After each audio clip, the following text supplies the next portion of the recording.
All right, let's try this again. I had some issues earlier with my headset, which was just wonderful. So, let's give this another go.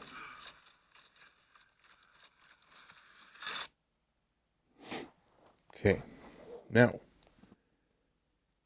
very first, Brabble talk, hockey talk, and Sens talk. All right, so let's start this game up. Basically, the um, I am so sorry. This is a terrible start. I'm going to see if I can edit this out. Let me start again. So, Sens hockey Brabble talk, Brabble talk, hockey Brabble, whatever you want to call it. Now, so let's start with the season here. Sens season. Basically, what I want to do with this series is I'm going to try to talk about every game, after the game, post game. I'm not going to do pre-game because I just don't have the time, but I will do post-game every game. I see a lot of other fans doing it. And I just think it seems like it's a lot of fun. Get things off your chest. I love talking about the game afterwards, and I got nobody to talk to because we're all sitting here on COVID quarantine, and I got nobody to talk to really. So, basically, so let's go for the ups and downs for the season for the Senators this year. Obviously, they started off with a win against the Leafs. Big deal. I was actually one of the ones that were like, you know what? Maybe they won't be that bad this year. Maybe they'll actually do something. Yeah, boy, was I wrong. And I think a lot of us were wrong after one game. And I should know better as being a fan. One game means nothing, especially the first game of the season. It doesn't mean anything at all. So basically, yeah. So you get that first game out of the way, and then they lose 9 straight. I know one was in overtime, but still. I think that was against Winnipeg, and we were winning up until like a minute left or something along those lines. So definitely, yeah, definitely not looking good. So then they win. They win that. They lose in overtime and 9 straight. They beat Montreal, then hit another 4 straight losses, but those losses seem to be a bit because the 9 straight there were some losses in there, like I think 7-1 and oh boy, we couldn't.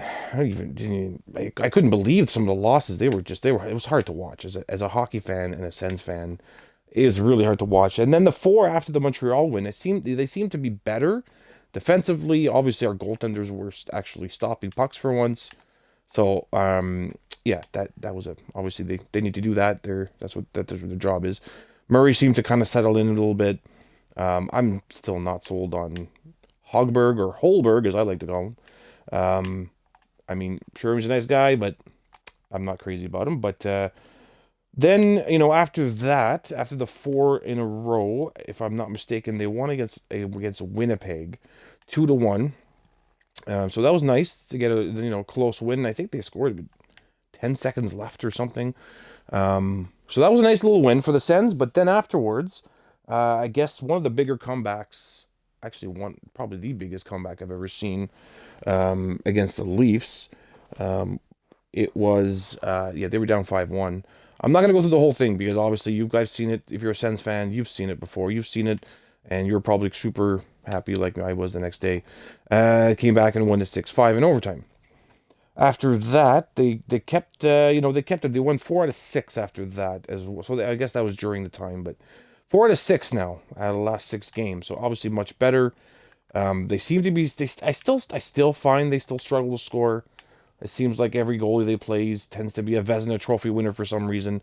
I know it's Price and this, and they're saying, oh, this guy's good. This guy's well, they're not all that good. I mean, we've got some chances, and we just can't seem to bury the puck sometimes, and it is a little frustrating. I know it's part of the growing and learning and all that stuff, but still frustrating to watch. But again, this is all part of it.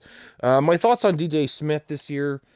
I think that, like I think everybody was saying, is they all wanted him to play the young guys more, and it seems like he's doing that now more than ever, and it seems to be working. I know we've had one game, and people say, well, our power play is looking better, but it's only been looking better 1 or 2 games. So let's give it time.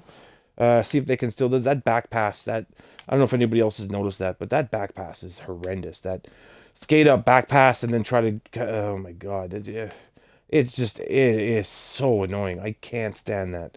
I cannot stand that play. It doesn't work. It works maybe what, if you look at it, 1 out of 5 times they do it. So they got to come up with different ways to gain the blue line. I mean, that's terrible. Anyway, so yeah, so another thing is that now we've got 4 out of 6. We still can't get higher than ourselves. What's our record right now? We're at 5-14, I think, or 6-14. It's things can change very quickly. We could go back to losing 7-1 again every game. I think you can know how bad things can turn, how quickly they can turn. I think you can just ask any Habs fan that question. That's for sure. Another thing I want to touch on is the Montreal Habs. Not I guess the last two that the Sens won, but the most recent one is February 24th, I believe, today. So this was last night, where that controversial call, I guess you would call it. The only thing I have to say about that is Gallagher did interfere with the goalie. I mean, there's no question that Gallagher interfered with the goalie, so that should have been a penalty right there. So I don't get why they're saying, well, that was a terrible call, but there was a no call on the goalie interference in the first place, and that should have been called. So to me, I don't see it being this terrible call where the refs were against them and blah blah blah. So basically, I just don't see this. I know I'm biased. I get it. I'm a Sens fan. I get it. But at the same time, you have to kind of see it as Gallagher is not exactly he's not the poster boy. He's not really. He's gritty. He's dirty. Not dirty. Sorry, I don't mean to seem dirty.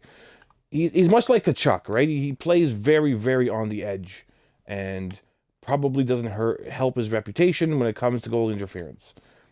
That probably had a bit of a factor in it as well.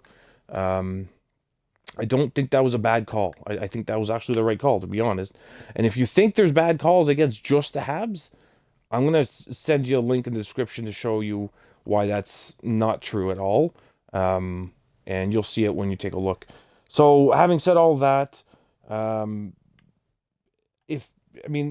video kind of says it all, like I mentioned. That also, it's not really the ref that made that end decision. It was actually Toronto that made the decision. I know you could say, well, Toronto hates the Habs, and well, the same thing happens to every team. The Sens, it happens all the time. I don't think they're biased, to be perfectly honest, but that's just me.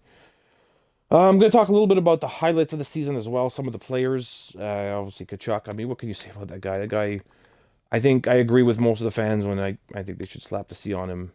I think he's kind of proved himself to be a pretty good leader. He had an amazing last 2 games. What else can I say? I'm not going to say much else about him, but he's been amazing. Stutzel, obviously, or Jimmy Stu, as he likes to be called. I don't even know if he likes to be called that, but I'm going to call him that anyways. He's young. See, he makes mistakes. Don't get me wrong. I'm not gonna praise the guy like he's God, but you can see the talent in this kid. He's determined. He wants to win. He works his butt off out there, and I like his game. He definitely needs to calm down. He dipsy doodles a little too much sometimes. He tries to get around 4 guys sometimes, and he'll learn as he gets older, and he settles down a bit more, and he's only going to get better. And he's just turned 19, so kid is going to be, from what I can see, amazing. Again, I could be wrong. He could have turned out to be nothing. Who knows? But I really think the kid's going to be amazing. There's also another guy that I don't think gets mentioned enough is Nick Paul. Nick Paul has been an absolute rock. He is so good defensively, and on the penalty kill, he's just amazing. Yeah, I don't know if you saw the play. There was a play last night where he kept the puck. I think it was a good 20 seconds in the Montreal zone by himself, just keeping and just killing time and things like that, and just good plays and smart plays. And honestly, I consider him one of the better forwards we have right now. And it's amazing that this guy, who I thought was going to be gone, I mean, how long have we really had him in the system? A few years now. Didn't expect anything. I thought he was gone at one point. And I think, if I'm not mistaken, he was even put on waivers at one point. But he has really, he's one of my favorite players now. So I'm really glad that worked out. Shabbat, You're probably not... Dangerous spot in the slot, and the goalie comes up big with the glove stop. Chabot's play style can be described as a car crash. He's in one every 15 feet. The Avs are on the schedule for the next date here. Yeah, it's fine for us to look ahead. Here. Sorry, I'm having problems with my headset here. I'm back. And so like I was saying before, Chabot, I know you're not going to probably like this, but one of the things about Chabot is I think he tries a bit too much sometimes. He tries to be too many things. I think that was a problem with Carlson when we had him at 2 sometimes. He tries to be too much, and he makes some bad mistakes, but I'm not saying he's bad. Don't get me wrong. He's our best defenseman, I mean, by far. But I think he needs some help, and I think Zaitsev's all right. I really like Zub, however he wants to be pronounce it. I think I really want to see him and Chabot together. That's kind of like my two, and Zaitsev with maybe Riley. I know a lot of people don't like Riley. I don't mind him. I don't think he's as bad as everybody's saying. I know he does some risky plays. He makes kind of some stupid mistakes. But I don't mind Riley. I know I'm probably going to get a lot of flack for that, but I'm going to go ahead and say it. And then there's Brandstrom, who, again, is so young, and I've seen him, that play against, and I forget who the Montreal player was when just walked around him. I mean, you can't let that happen. Not in the NHL anyways. But otherwise, I mean, again, he's young. He's going to learn. He's going to get better. I'm not too worried about him right now. Colin White, I'm going to talk about a couple of I'm a little concerned about. Colin White is, I don't see much out of him yet. I don't see, I don't know, I guess I just don't see that number one center or that number one, I don't see it. I don't know. He had so many chances. I know it's only one game, but so many chances last game. I just don't see the talent there. I don't know. And I could be, I hope I'm wrong. I know a lot of people think he's going to be, maybe, top 2, maybe second liner, maybe. I still don't see even a second liner out of him right now, and I could be being harsh, but those are just kind of my thoughts right now. But having said that, I mean, oh no, another one is Derek Stepan. I'm sorry. I mean, again, it's nothing against the guy's character. I don't want to make it personal. I just don't think he's what he used to be. I just see a lot of losing the pucks. A lot of times he's put up in the slot and he doesn't do anything with it, and bad plays. And I just think he hurts the team more than anything right now. And again, maybe he'll turn it around too. Who knows? But I think I heard a rumor that they were trying to trade him, and obviously no one's going to pick him up because he's just not having a very good year. But I mean, overall, right now, as of February 24th, I think the Sens are moving in the right direction right now. I think they're playing well. I think teams are underestimating them, which is actually perfect for the Sens. So I think just you have to give it time. So if we do end up losing a lot more and end up last place, and the whatever the league is going to decide this year, because you know they change their mind every year, if we somehow magically get that first overall pick, let's say we're last place and somehow it works out that we got the last overall pick. Here's I kind of looked it up and I did some research. A couple of last place, high-end draft picks as of February 24th. Again, that could change. You got Owen Power, who's out of Michigan, and guy is 6'6", 214 pounds.